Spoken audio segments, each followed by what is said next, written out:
Other side of the box, a package arrives on the doorstep. It's addressed to no one in particular, and the return address is a foreign country. The protagonists, a young couple, decide to open it. The glow of the phone's light illuminates the faces of two men who were previously hidden in the box. The story takes place almost entirely in the dark, which makes it all the more creepy. And the ending is just brilliant. I won't spoil it here, but if you read the comments on the original post, you'll find a link to a site that contains some truly disturbing images related to the story. If you dare, go check it out. Their faces are pale and emaciated, their eyes hollow. One of the men begins to speak in a raspy voice. Don't look away. Thomas drops the phone, knocking over a vase in the process. Startled by the crash, the men in the box become agitated. Don't move, one of them rasps. In a panic, Thomas stumbles backward, knocking over his chair.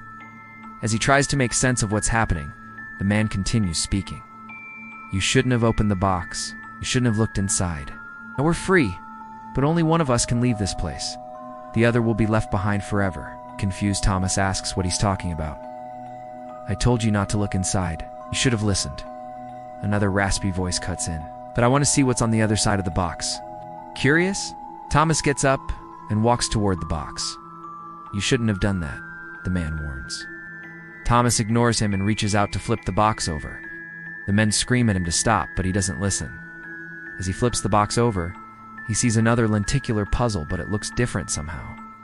The pieces form an image of two men hanging from a tree. One of the men is bald, the other has short, spiky hair. Thomas recognizes them immediately as the same men from the other puzzle. But how? The answer hits him like a ton of bricks. He turns back to the box, but the men are gone. There is nothing in the box or the room. Then he hears a knock on the door. Confused, he gets up and walks toward the sound. As he opens the door, two men hang from trees on either side of the yard. One is bald, the other has short, spiky hair. They're identical to the two men in the box.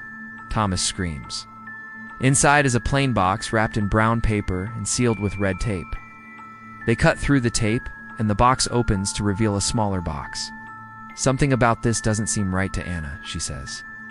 We should probably take this apart now, but Thomas wants to see what's inside the smaller box first. He opens it to reveal a 3D lenticular puzzle. Excited, Anna begins putting the pieces together. Each piece is imprinted with a number, and there are two sets of numbers, one on each side of the pieces. As she places the final piece, the image reveals a clock face set to midnight. Suddenly, the room plunges into darkness. Startled, Anna screams. Thomas tries to comfort her, saying it was probably just a trick of the light. But when he goes to turn on the light switch, it doesn't work. They're trapped in total darkness.